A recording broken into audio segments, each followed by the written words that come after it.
Importante intervención de don Bartolomé Valle, a quien agradecemos que nos haya acompañado, así como a don Reyes Martín Coleto por su colaboración. Continuamos con la cuarta sesión, en la que doña Esther Prada Llorente, doctora en Arquitectura, nos expondrá la dehesa su paisaje.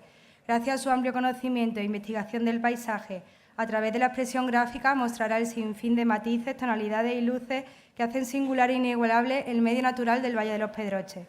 Presenta y modera María Pía Sánchez Fernández, presidenta de FEDESA. Estamos siendo trending topic en Twitter. Le agradecemos y animamos que continúen siguiendo la jornada a través del hashtag JornadasCoVAP 2017. Gracias.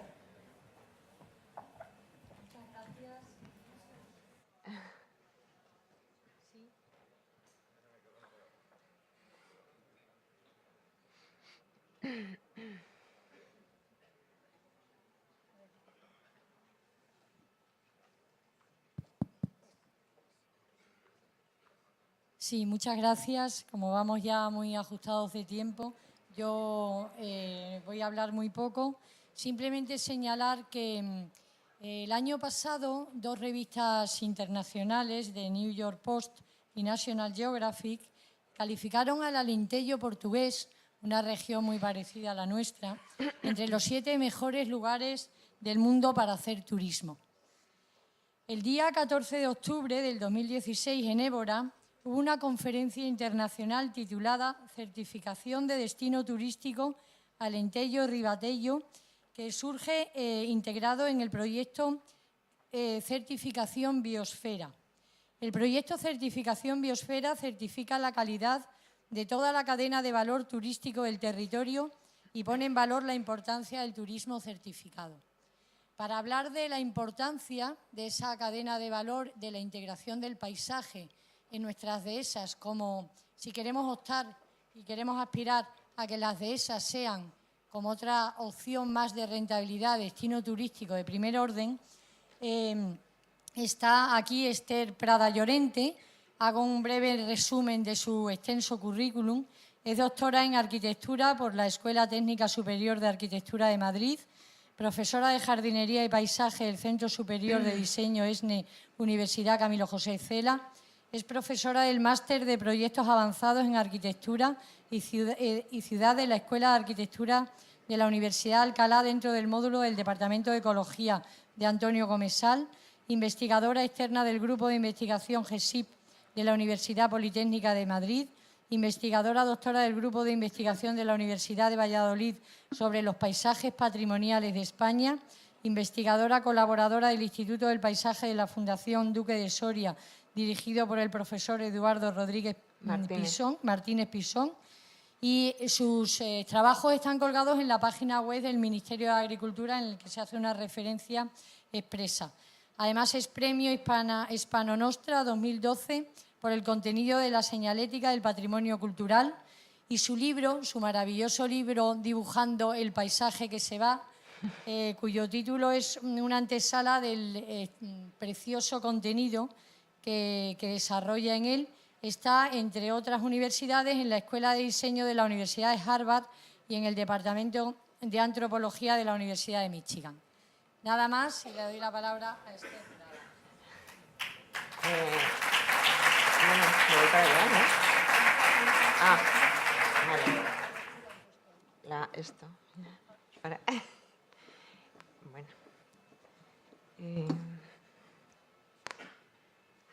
Bueno, muchas gracias a COVAP por la invitación y a todos los asistentes por estar aquí escuchando. Y yo, la verdad, no sé si queda algo que decir, porque todas las ponencias han sido como muy interesantes, ¿no? Y bueno, yo traigo aquí un montón de diapositivas que creo que no me va a dar tiempo a poner.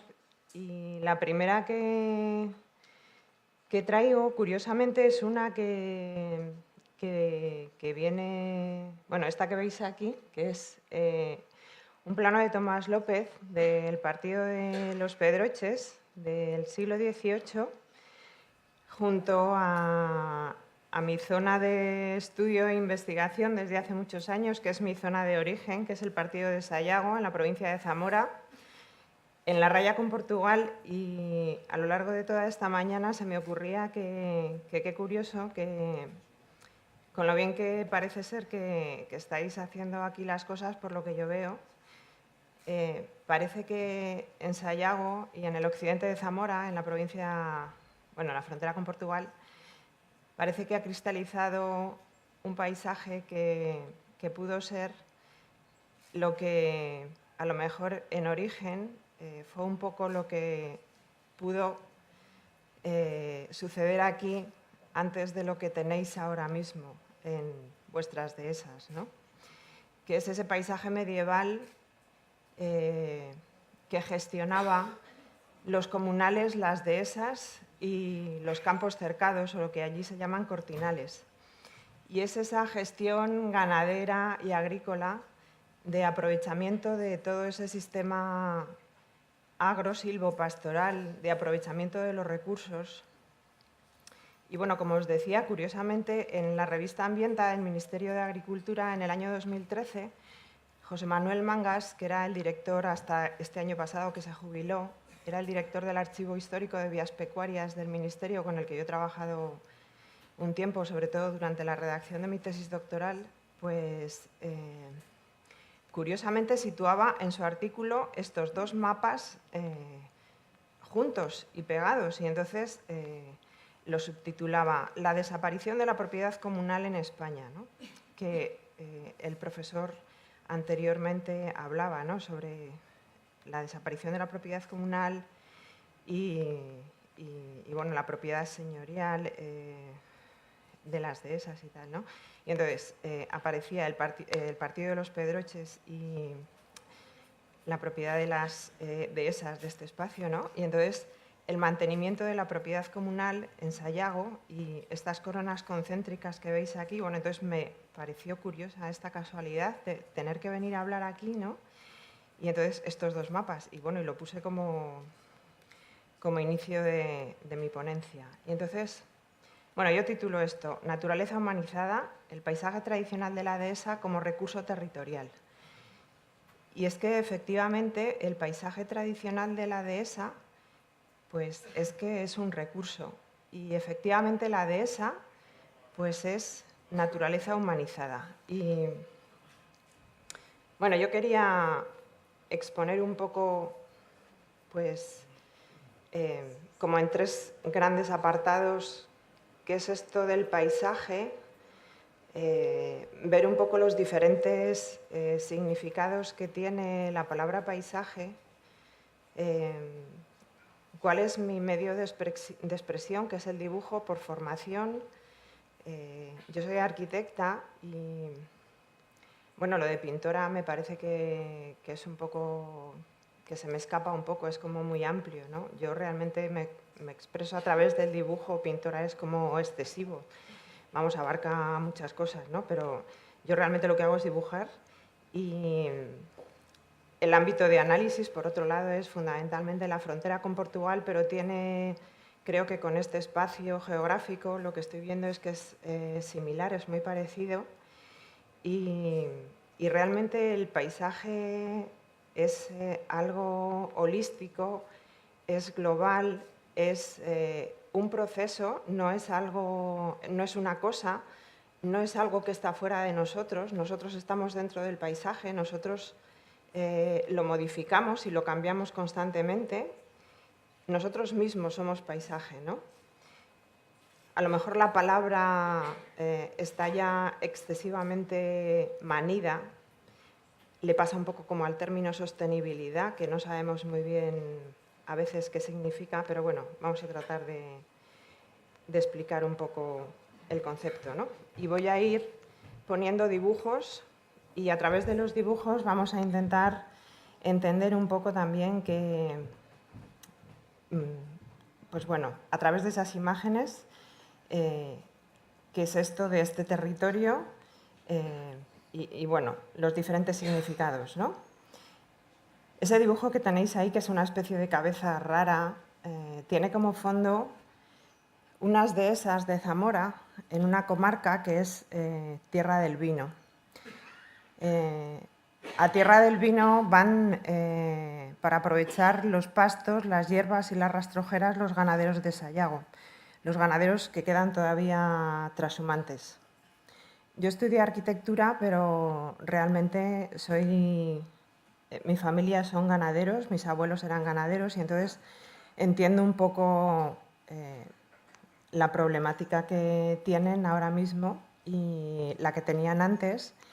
Y yo realmente cuando estudiaba la carrera veía cosas que no cuadraban entre lo que a mí me enseñaban y lo que yo veía hacer en casa. Y realmente por eso decidí hacer esta tesis doctoral, porque necesitaba de alguna forma reflejar en imágenes cosas que veía que no se reflejaban en determinadas imágenes que a mí me enseñaban en la escuela y que creía que se tenían que reflejar de alguna forma. Y creo que en el mundo contemporáneo, en el mundo que nos movemos, hacen falta nuevas imágenes y hacen falta planos que reflejen la realidad de mucha gente que se mueve por el territorio que no se refleja. Entonces, el catastro nos refleja cosas que suceden en el territorio. Y entonces, es muy difícil mover esas burocracias raras, ¿no? Y en las escuelas de diseño, por ejemplo, pues es necesario que eso se explique también, ¿no? Y es curioso, cuando yo le cuento a los alumnos en escuelas de diseño, por ejemplo, que es una dehesa, pues la gente de la ciudad, en Madrid, no saben lo que es una dehesa, mis alumnos, por ejemplo, entonces ponen caras raras, ¿no? También. Y entonces yo les explico a través de dibujos qué es una dehesa y a lo mejor lo entienden mejor. Bueno, pues estas cosas a mí me parece que está bien, ¿no? Entonces, bueno, voy a tratar de explicaros un poco. Bueno, pues, vale. Un tipo de dibujo así, cuando se les cuenta a los alumnos de diseño qué es una encina, bueno, tú puedes poner una fotografía en clase de lo que es una encina y ellos con sus herramientas informáticas que manejan muy bien, cosa que yo, por supuesto, pues no, pueden hacer cosas de este tipo, ¿no? Pero bueno, vamos a ir viendo otro tipo de dibujos, ¿no? Bueno, esto es un resumen de más o menos cuál ha sido hasta ahora mi trabajo. Entonces yo parto de las raíces de esta encina rara, ¿no? De los conocimientos tradicionales, que para mí es el capital territorial básico, y mi árbol de aportaciones, vamos, mi tronco, sería la identificación de la gente, de las personas con el lugar, y mi copa de mi encina, pues sería hacer unas cartografías cualitativas locales de cada lugar a través del dibujo y de la experiencia de las personas para sacar el carácter del paisaje local y establecer una metodología para cada lugar, una metodología de aproximación a diferentes escalas, porque el paisaje tiene muchas escalas y es como si fuera al final como las muñecas rusas, ¿no? Hay muchas capas y esas capas están unas dentro de otras. Y entonces, bueno, todo eso forma un sistema y es un sistema muy complejo. Aquí hemos visto ya los ponentes anteriores han dado las definiciones del término dehesa. Ya hemos visto que proviene del término latino defesa y entonces, bueno, también en el diccionario de la Real Academia de la Historia, bueno, todo este desarrollo de lo que dice en ese diccionario, la primera publicación que se hizo de mi tesis doctoral en la revista Ciudad y Territorio del Ministerio de Fomento, pues bueno, he puesto esta definición porque en el partido de Sayago era muy importante que las dehesas eran una mezcla de tierras de pasto y tierras de labor, que es lo que vamos a ir viendo un poco ese desarrollo, cómo se ha efectuado, ¿no? Entonces, bueno, para irnos aclarando un poco, la primera parte. ¿Qué significa eso de construir miradas a través de un registro gráfico y de la transmisión oral de las personas que han trabajado ese territorio de los ganaderos y los labradores de todo este espacio, ¿no? De este espacio geográfico de la raya con Portugal, que de alguna forma es como si fuera la cabecera que va bajando a través de la Reconquista hasta este espacio en el que nos encontramos. Bueno, primero diferentes significados del término paisaje. Estamos en general acostumbrados a que el paisaje, como lo dice el diccionario de la Real Academia de la Lengua, el paisaje es como una pintura o un cuadro, pero el término paisaje en origen proviene del término latino pago, que significa territorio en el sentido de territorio rural, y entra en castellano a través de la palabra francesa pays, que significa, pues eso, pago, territorio rural. También paisaje es percepción. Cada uno de nosotros percibimos de una manera diferente. No todos percibimos lo mismo, ni siquiera todos percibimos los mismos colores. Cada uno de nosotros percibimos un color diferente. Cada uno de nosotros tenemos unas sensaciones completamente distintas. Y paisaje, en el concepto contemporáneo, significa cultura. Es paisaje humanizado. Entonces, bueno, pues todos estos significados son paisaje. Paisaje es percepción, paisaje es territorio y paisaje es cultura. Bueno, este dibujo que tenéis ahí es el entorno de las dehesas de la Sierra del Guadarrama de Madrid, uno de los pueblos de... Bueno, paisaje escalar, paisaje y percepción, paisaje objetivo. En este caso es una de las dehesas de Sayago, bueno, pues es diferentes vistas o con diferentes puntos focales de diferentes aspectos, pues formas distintas de dibujar las cercas de piedra en todos los pueblos de Sayago o en Sanabria o en Aliste, en toda la frontera con Portugal, en pueblos de Salamanca, como desde las tierras de cultivo cercadas que están en torno a los pueblos hasta las zonas más alejadas, que luego veremos que son las diferentes trazas, se van alejando hasta las zonas donde se encuentran los espacios adhesados o escalas más próximas de la arquitectura, como en este caso que es una construcción, o elementos arquitectónicos de arquitecturas tradicionales o aperos de labranza que hasta hace muy pocos años se utilizaban para trabajar, o mobiliarios o enseres de, bueno, pues de arquitecturas, ¿no? o bueno, recogidas en cuadernos de campo de toponimias.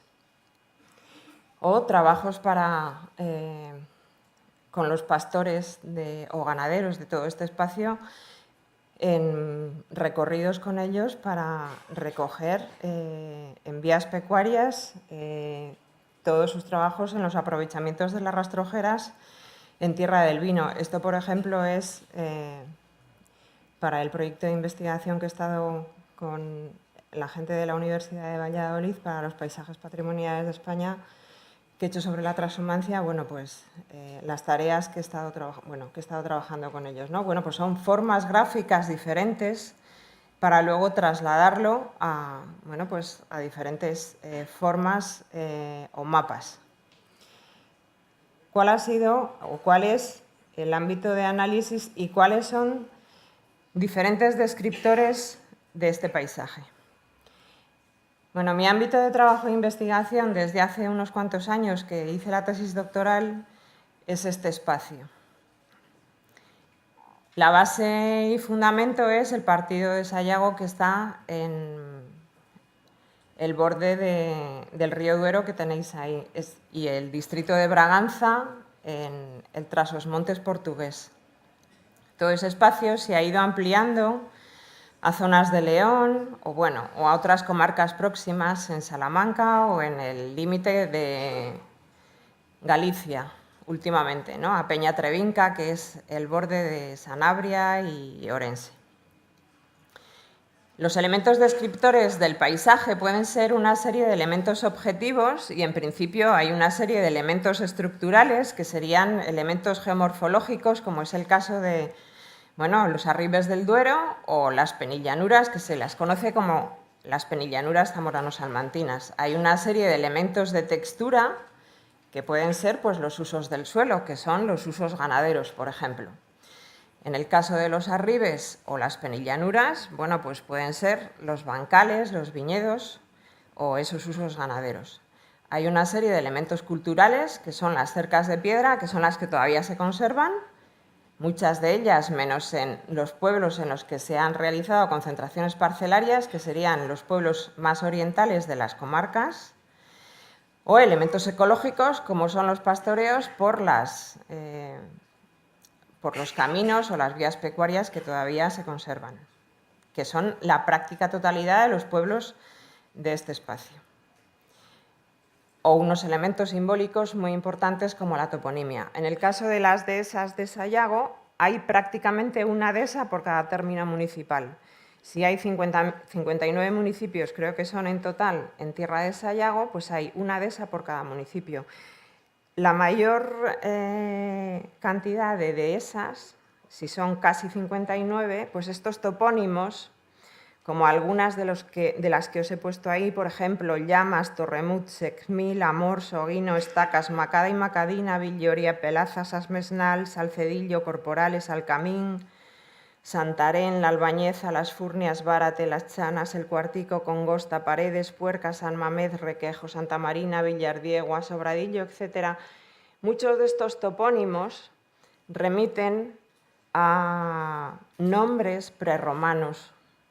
Muchos de estos topónimos, bueno, en realidad la toponimia es patrimonio inmaterial. La capa simbólica es muy importante. La recuperación de la toponimia, pero no solamente en este caso de las dehesas, sino la toponimia caminera, es muy importante. La recuperación de esta capa simbólica del paisaje es fundamental, pero en cualquier espacio, no solamente en la capa, por ejemplo, la fitotoponimia sería fundamental. La oronimia, bueno, en fin, cualquier capa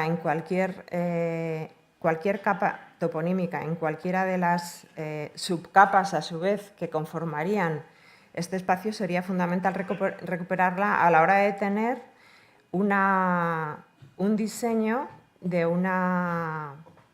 ¡Ay, se me ha ido! De una cartografía básica para poder tener ese paisaje, ¿no? Bueno, entonces,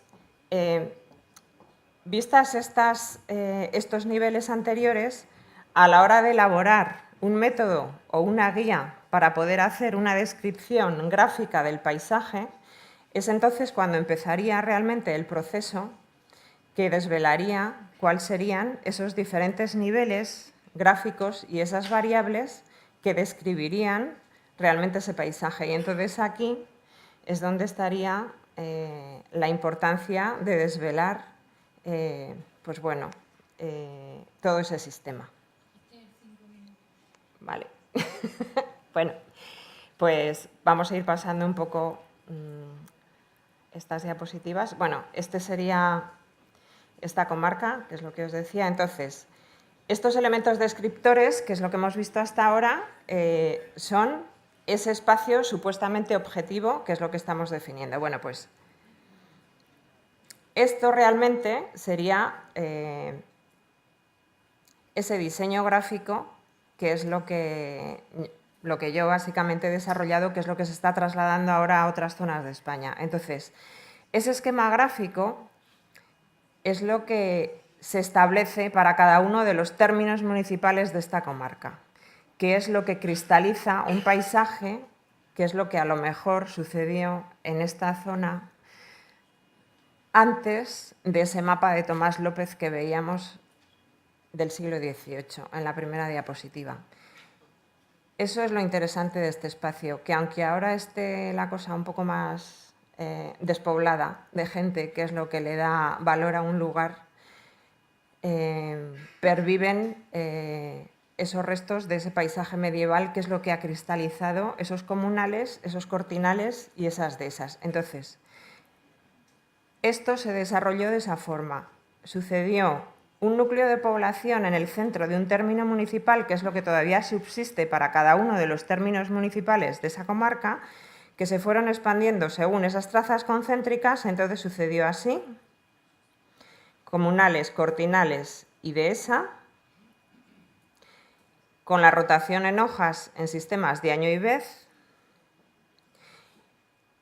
y con la gestión de suelo y vuelo en dos particiones. Había pueblos, o sigue habiendo pueblos que funcionan en partición en tres, que serían los sistemas de rotación al tercio,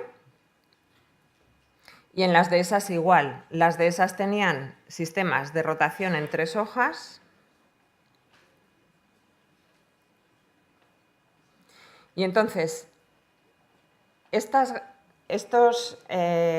cartografías de los sistemas de partición en hojas, de rotación en año y vez o de rotación al tercio, con los cortinales, los comunales y las dehesas, con el suelo y con el vuelo, serían las cartografías que harían falta de cristalización de esos paisajes medievales que en este caso se establecieron por los fueros en todos los pueblos en el siglo XIII y que aún perviven, menos en aquellos pueblos en los que se ha realizado la concentración parcelaria, para establecimiento de esas gestiones de ganadería extensiva, que es lo que está por ver.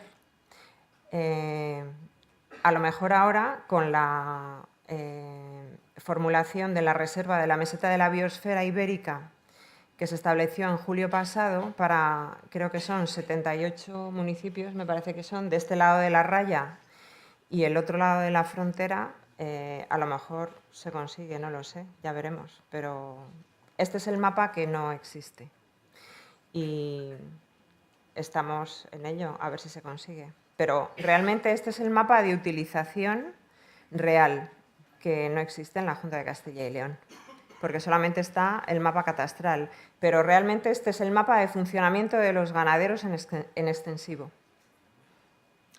Y bueno, entonces este mapa es el que realmente funciona y la base cartográfica sería el vuelo americano del año 1956, que bueno, se puede localizar en el archivo histórico del Instituto Geográfico Nacional, que fue con el que yo trabajé cuando hice la tesis doctoral, pero que realmente es el mapa real de funcionamiento de los ganaderos en extensivo. Este. Y bueno, y este sería el mapa toponímico con la toponimia recogida con los ganaderos y los labradores que están funcionando en extensivo, que tampoco está. Este tampoco está en la cartografía.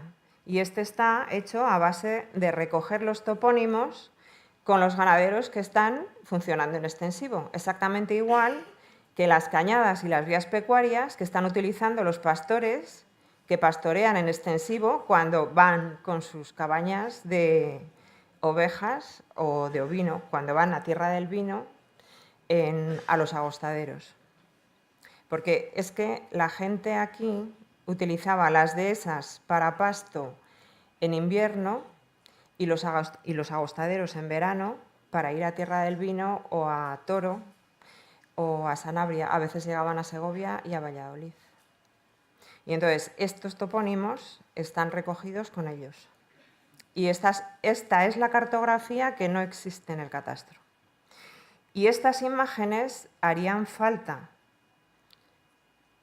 realizar una cartografía, porque ahora la imagen cuenta mucho. Y estas cartografías son las que no están. Y a lo mejor en el caso de la dehesa haría falta algo así, creo yo.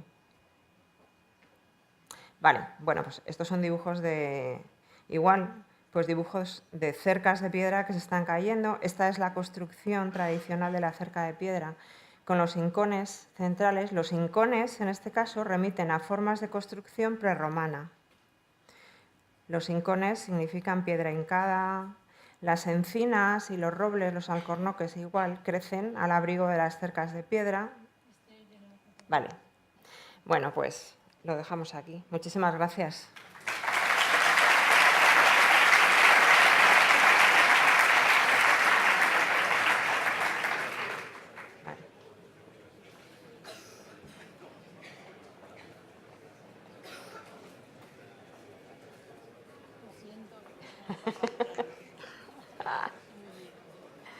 Me voy a quitar esto. Pues nada, se han quedado ahí la mitad.